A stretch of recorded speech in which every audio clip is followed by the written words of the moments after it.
Good morning, it's December 23rd. This is to my liberal friends. I knew Joe Biden pretty well when he was in the Senate. I can remember him telling my youngest daughter on a Dad Bring Your Daughter to Work day that he hoped she would remember him when she was the chair of the Senate Judiciary Committee. Well, that young girl is now a prominent attorney in Alexandria, Virginia, but she has no interest in politics, thankfully. Biden has always had a tendency to be bought off. In the late 1990s, there was a major fight over the extension of a couple of drug patents that was created with a change in our patent law. The issue was, when would Zantac, then the highest-selling drug in history, be available to generic drug manufacturers? Senator Hank Brown, a Republican of Colorado, and Joe Biden had produced a compromise amendment that would solve the problem to the satisfaction of the generic industry. Per committee rules, a senator could put the issue over for 1 week, and Senator Strom Thurmond, who was trying to help Glaxo, a South Carolina company that held the patent on Zantac, asked for that to occur. At the time, I was representing Mylan, a generic company, and working with Senator Brown. On the day of the committee markup, I was walking with Senator Brown as we came into the committee room. We were approached by Biden's committee counsel. Brown told me he wanted to bring up the Brown-Biden amendment first. The staff member started hemming and hawing and said that would not be possible since Biden was now on an amendment on the issue with Senator Orrin Hatch. Brown was visibly angry. This amendment would screw the generic industry. And he said, quote, "We had a deal. Joe gave me his word," end quote. Staff member said, "You never really shook hands on the deal." Brown exploded and said, quote, "I didn't know we had a goddamn secret handshake in this committee," end quote. And this has been a pattern for Biden throughout his political career. He's vacillated on issues repeatedly and left others hanging in the wind.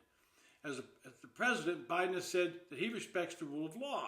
And he has constantly referred to, quote, the Biden word, as if that were something he would never break. Those of us who worked around him for years knew it was just something he liked to say, but was not some ironclad rule. In the aftermath of the election last month, all that talk about the rule of law and the Biden word has come crashing down, and the public knows it was all just political talk and nothing more. He's broken both over and over since the election, and while he's been basically out of sight, he's taken actions that would forever taint any legacy he thought he might have. He's infuriated both Democrats and Republicans, and when he has resurfaced, he has only caused more damage to his reputation. He has tarnished any sense that Biden and Democrats have any claim to moral superiority. For years, they pointed to Donald Trump and said he has no regard to the rule of law. Well, guess what? Neither does Biden. And Biden has destroyed that claim by pardoning his criminal son, along with the way he has pardoned a whole lot of fraudsters and corrupt public officials. Biden's mass clemency, combined with a ridiculously broad get-out-of-jail-no-matter-what card for son Hunter, is an outrage in of itself. But the fallout from his irresponsible behavior will forever taint the Biden-Harris administration. His pardon of Hunter for any and all crimes he may have committed for a 10-year period suggests there may be more crimes we don't know about, and some may lead back to Joe himself.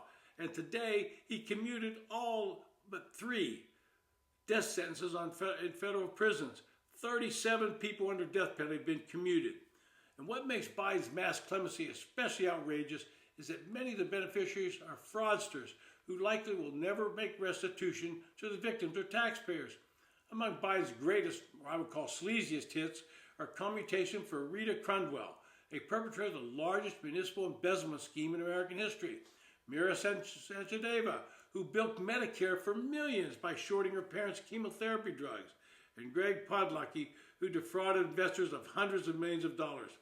Worst of all, Biden commuted the sentence of disgraced Pennsylvania judge Michael Conahan, who, along with co-conspirator, accepted millions in bribes to sentence more than 2,000 children for a for-profit juvenile detention facility.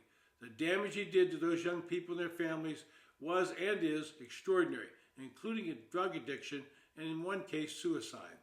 When you begin to look at the type of people Biden is pardoning, you have to wonder who's vetting this list.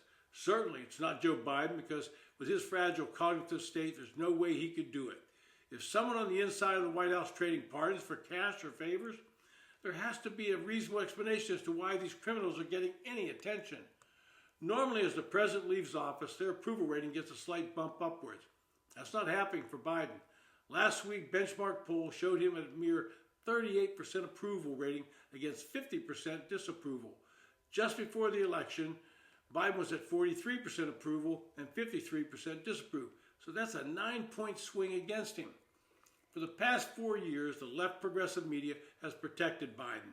They kept telling us he was a paragon of virtue, who would not do anything who would be viewed as self-serving. But today, Joe Biden looks like just another old and corrupt politician who's finding ways to serve himself and his family, as opposed to the people of the United States. This has been To My Liberal Friends. Thanks for listening. If you're on YouTube and enjoy the podcast, hit the subscribe button. If you're hearing this on TikTok, since that may go away at some time, take a look and find me over on YouTube. Thanks for listening.